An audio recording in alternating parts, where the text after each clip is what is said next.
ప్రభు నామానికే మహిమ కలుగును గాక. కూడి వచ్చిన మీ అందరికీ, కర్మల ఆత్మీయ సహవాస సంఘ విశ్వాసులందరికీ మన ప్రభువును ఆయన ప్రియ కుమారుడునైన యేసుక్రీస్తు వారి శ్రేష్టమైన నామంలో శుభములు మరియు అందరికీ వందనాలు. పరమగీతము 4వ అధ్యాయాన్ని మనం ధ్యానం చేసుకుంటాం. పరమగీతము 4వ అధ్యాయం 6వ వచనాలు మనం ధ్యానం చేసుకున్నాం. 7వ వచనం నుంచి 14వ వచనం వరకు క్రీస్తు ప్రభు యొక్క పునరుత్థానం, అలాగే ఆ పునరుత్థానము తర్వాత 40 దినములు శిష్యులతో ఆయన గడుపుట, ఈ విషయాలు 7వ వచనం నుంచి 14వ వచనం వరకు మనం చూస్తాం. ప్రభు అయిన యేసుక్రీస్తు వారు మరణాన్ని, సమాధిని గెలిచి జయించి తిరిగి లేచారు. ఆ తర్వాత ఆయన 40 దినాలు ఆత్మరూపిగా సంచరించారు. తాను ప్రేమించిన శిష్యులకు 11 సార్లు ఈ 40 దినాల్లో ప్రత్యక్షమయ్యారు. 40 దినముల తర్వాత ఆయన ఆరోహణమయ్యారు. 40 దినముల తర్వాత ఆయన ఆరోహణమయ్యారు. 7వ వచనాన్ని చదువుదాం. నా ప్రియురాల, నీవు అధిక సుందరివి, నీ యందు కళంకమేమీ లేదు. మరొకసారి చదువుతాను. నా ప్రియురాల, నీవు అధిక సుందరివి, నీ యందు కళంకమేమీ లేదు. ఈ వచనంలో ప్రభువు తన శిష్యుల పట్ల తన ప్రేమను కనుపరుస్తూ ఉన్నాడు. ప్రభు యొక్క శిష్యులు ఆయనకు ప్రియమైన వారని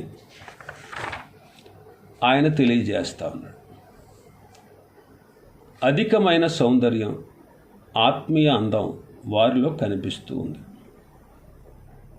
వారిలో ఏ కళంకము లేదు అని ప్రభు వారిని మెచ్చుకుంటున్నాడు. యేసు ప్రభు యొక్క శిష్యులు నిజముగా ప్రభు మెప్పునకు యోగ్యులు కారు. వారి జీవితం కళంకంగా ఉంది. ఆయన శిలువ మోయుచున్నప్పుడు అందరూ ఆయనను విడిచిపోయారు. ఆయన ఎవరో తెలియదు అన్నట్లుగా, ఆయన్ను మేము ఎరగము అన్నట్లుగా జీవించారు. ఆయన ఎవరో తెలియదని పేతురు 3 సార్లు అబద్ధమాడాడు. అయినను ప్రభు వారిలో కళంకము లేదు అంటున్నాడు. దీనికి కారణం ఏంటంటే, ప్రభు శిలువలో కార్చిన రక్త ప్రభావంలో, ఆయన పునరుత్థాన బలంలో శిష్యుల లోపాలు ప్రభువుకు కనిపించట్లేదు. అంటే వారి లోపాలను ప్రభు క్షమించి, వారు ఆత్మీయ సౌందర్యం గలవారని ప్రభు వారిని మెచ్చుకుంటున్నారు. ప్రేమ దోషములన్నిటినీ కప్పును అని మనం చదువుతాం కొరింథీ పత్రికలో. ప్రేమ అయిన దేవుడు ఆయన శిష్యుల దోషాలన్నిటినీ కప్పివేశాడు. ప్రభు పునరుత్థాన బలంపై మనం ఆధారపడితే మనలో ఉన్న లోపాలు క్షమించబడతాయి, కప్పబడతాయి. దేవుని బిడ్డల లోపాలను కూడా మనం క్షమించాల్సి ఉంది. వారు మనకు ద్రోహం చేసినా, కీడు చేసినా కూడా క్షమించాలి. ప్రభువు తన శిష్యుల్లో మంచితనమే చూస్తున్నట్లుగా విశ్వాసుల్లో లోపాలున్నా వారిలోని మంచితనమే మనం చూడాలి. మనం ఎంతసేపు కూడా ఎల్లప్పుడూ ఇతరులలోని లోపాలు వెదికేవారుగా ఉంటాం. లోపం లేనివాడు ఎవరండి? లోపం లేనివాడు ఎవరు? ఏ వ్యక్తిని చూసినా ఏదో ఒక లోపం ఉంటుంది.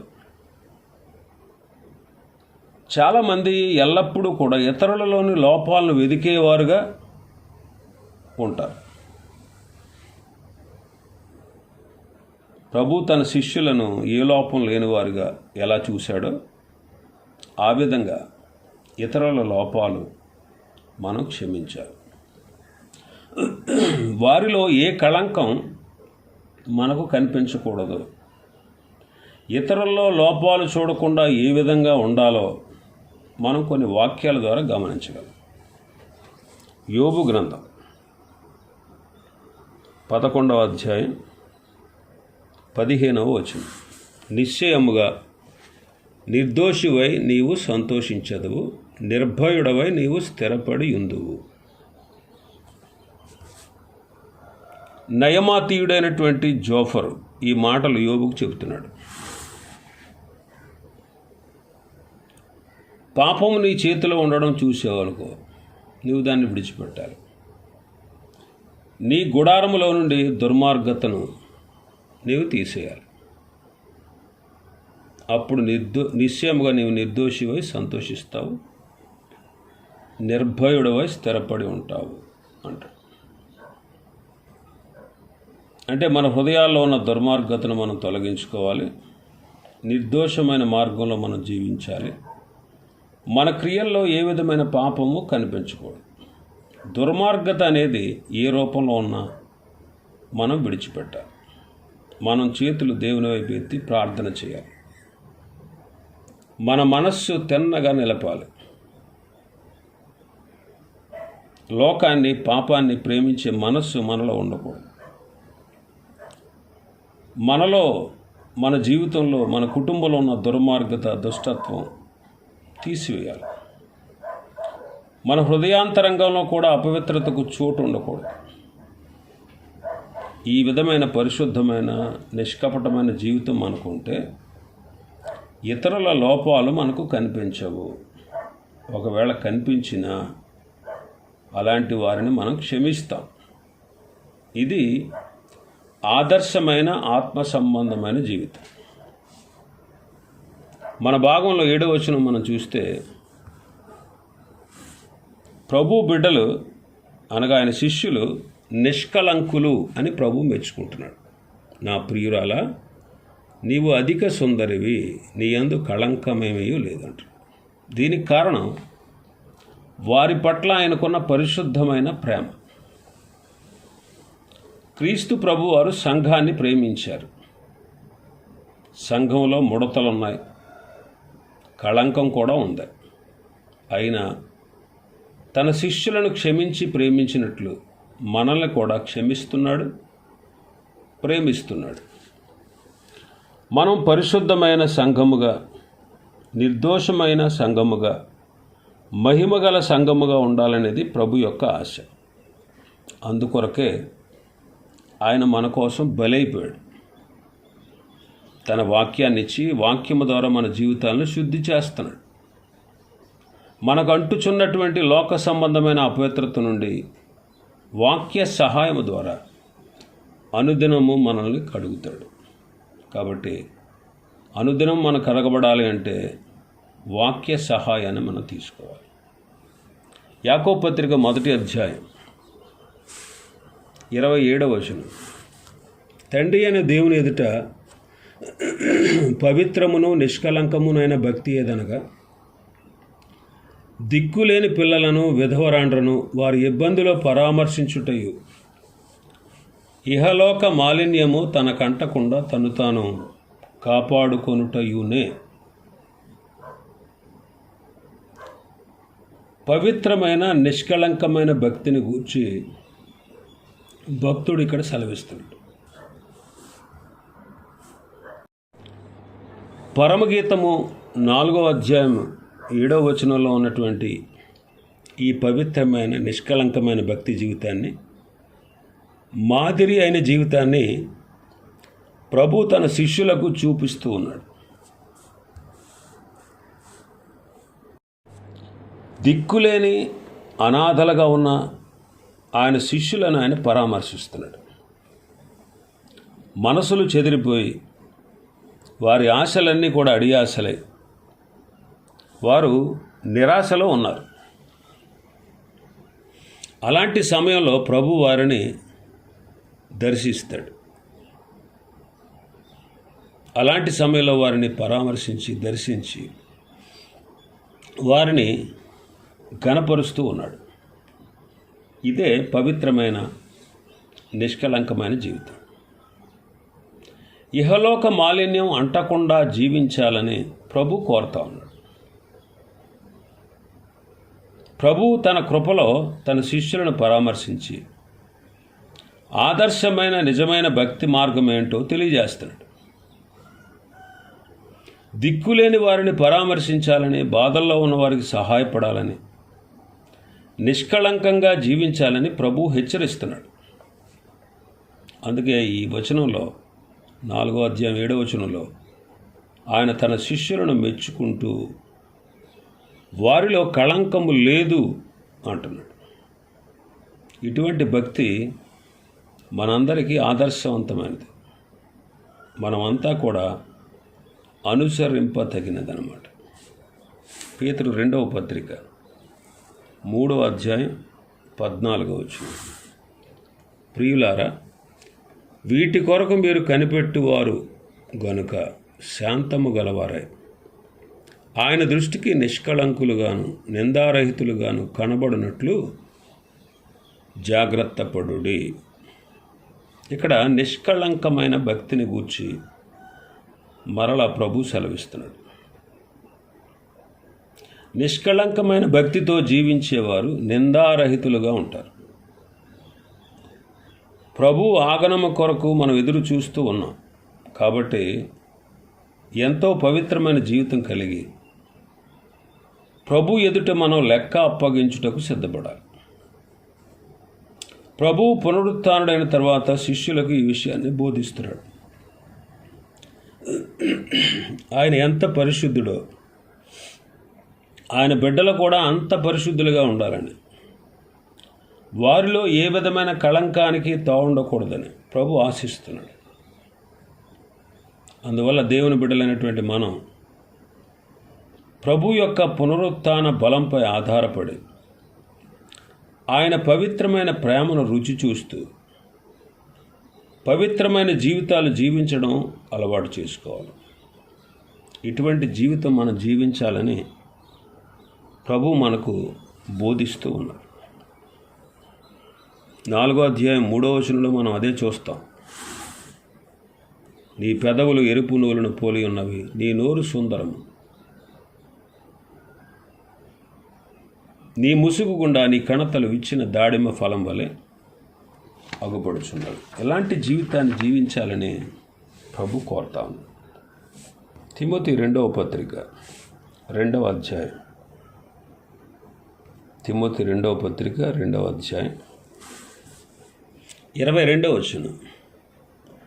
నీవు యవ్వనేచ్ఛల నుండి పారిపోము, పవిత్ర హృదయులై ప్రభువునకు ప్రార్థన చేయి వారితో కూడా నీతిని, విశ్వాసమును, ప్రేమను, సమాధానమును వెంటాడు.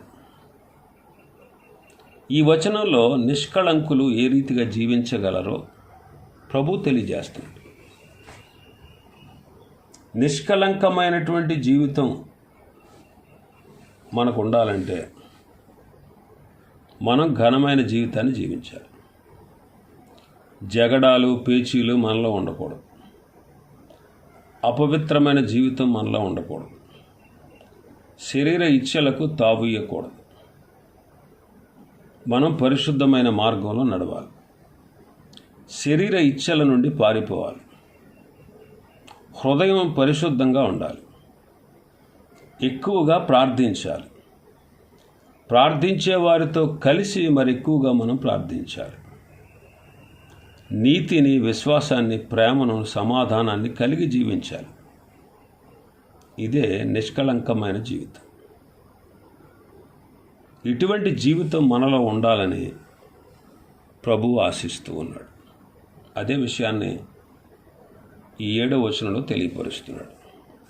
ఇంకా మన భాగంలోకి వస్తే 8వ వచనం. ప్రాణేశ్వరి, లెబానోను విడిచి నాతో కూడా రమ్ము, లెబానోను విడిచి నాతో కూడా రమ్ము.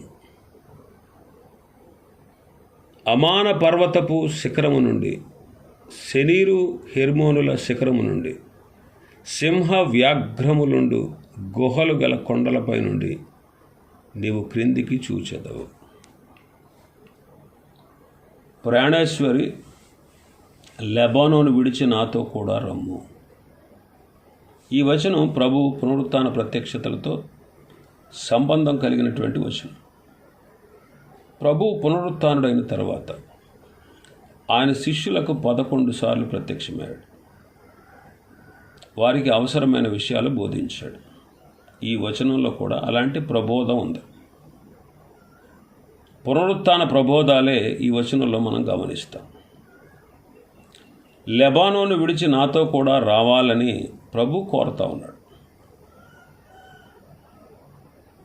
న్యాయాధిపతుల గ్రంథం 3వ అధ్యాయం 3వ వచనం. ఇశ్రాయేలీల తరతరముల వారికి, అనగా పూర్వము ఆ యుద్ధములను ఏమాత్రమును చూడని వారికి యుద్ధము చేయ నేర్పినట్లు యెహోవా వండించిన జనములు ఇవి.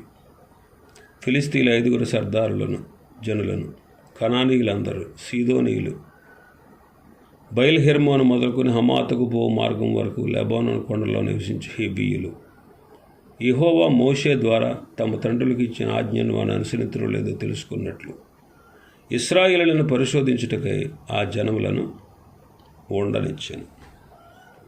ఇక్కడ లెబానోను ప్రస్తావన ఉంది. లెబానోను అంటే తెల్లని అని అర్థం. తెల్లదనం పరిశుద్ధతకు సాదృశ్యం. లెబానోనులో పరిశుద్ధత ఉండాలి. కానీ ఈ వచనంలో మనం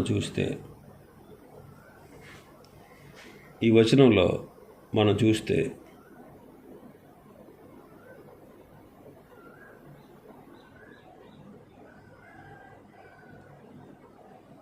ఇశ్రాయేలుల తరతరముల వారికి,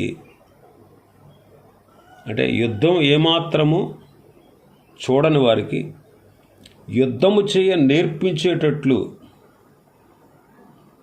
కొంతమంది జనాలని ఆయన ఉండనిచ్చాడు. మరి మన వచనంలో మనం చూస్తే 4:8 సింహ వ్యాఘ్రములుండు గుహల గల కొండలపై నుండి నువ్వు కిందకు చూస్తావు అంట. అంటే ఇక్కడ ఏమున్నాయి? సింహాలు ఉన్నాయి. పైకి బాగా పరిశుద్ధత ఉన్నట్టు కనిపించింది. కానీ లెబానోన్లో ప్రాణహాని కలిగించే సాతానును పోలిన సింహ వ్యాఘ్రాలు ఉన్నాయి.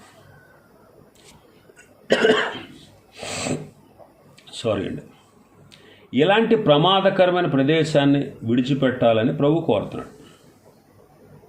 దేవుని బిడ్డలైనటువంటి మనం పైకి భక్తి కలిగి ఉంటాం, దాని శక్తిని ఆశ్రయించినటువంటి జీవితాలు జీవిస్తాం. అలాంటి వాటిని మనం విడిచిపెట్టాలంటున్నాడు. ఈ వచనంలో లెబానోనులో శత్రువులు ఉన్నారు అని మనం గమనిస్తాం. అలాంటి వారితో మనం కలిసి జీవించకూడదు. అవిశ్వాసులు, అన్యులు జీవించినట్లుగా మనం జీవించకూడదు. అలాంటి జీవితం జీవించడానికి గతించిన కాలం సరిపోద్ది. అందువల్ల దేవుని బిడ్డలైనటువంటి మనం లోకంలో ప్రమాదకరంగా కనిపించే లెబానోను అనుభవాలు విడిచిపెట్టాలి. అందుకే వాక్యం ఏం చెప్తుంది?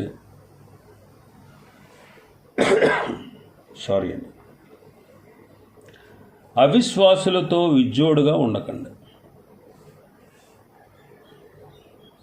ఒకవేళ సహోదరులైన వారిలో ఎవడైనా అవిశ్వాసిగా ఉన్నా, కొట్టేవాడుగా, తిట్టేవాడుగా ఉంటే అలాంటి వాళ్ళతో కూడా సాంగత్యం చేయకూడదని దేవుని వాక్యం సెలవిస్తాం.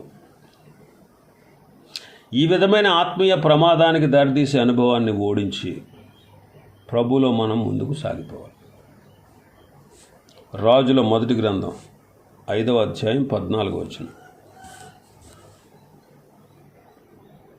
వీరిని అతడు వంతుల చొప్పున నెలకు 10,000 మందిని లెబానోనుకు పంపించాను. 1 నెల లెబానోన్లోను, 2 నెలలు ఇంటి వద్దను వారు ఉండేది.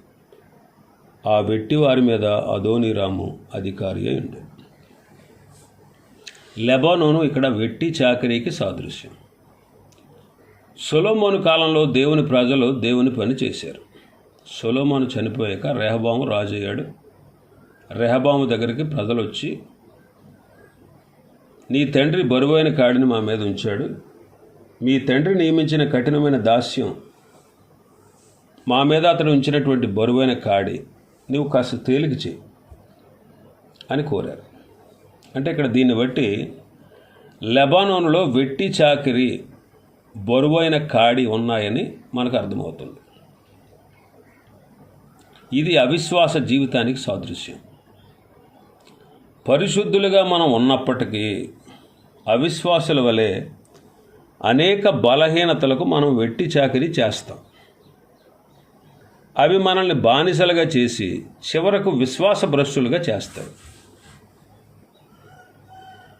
మరి ఏ బలహీనతలు మనలో ఉండి ఆ బలహీనతలకు విశ్వాసులైన మనం వెట్టి చాకిరీ చేస్తున్నామో మనం గమనించాలి. అట్టి బలహీనతల నుంచి విడిపించబడి ప్రభువును నమ్మకంగా వెంబడించాలి.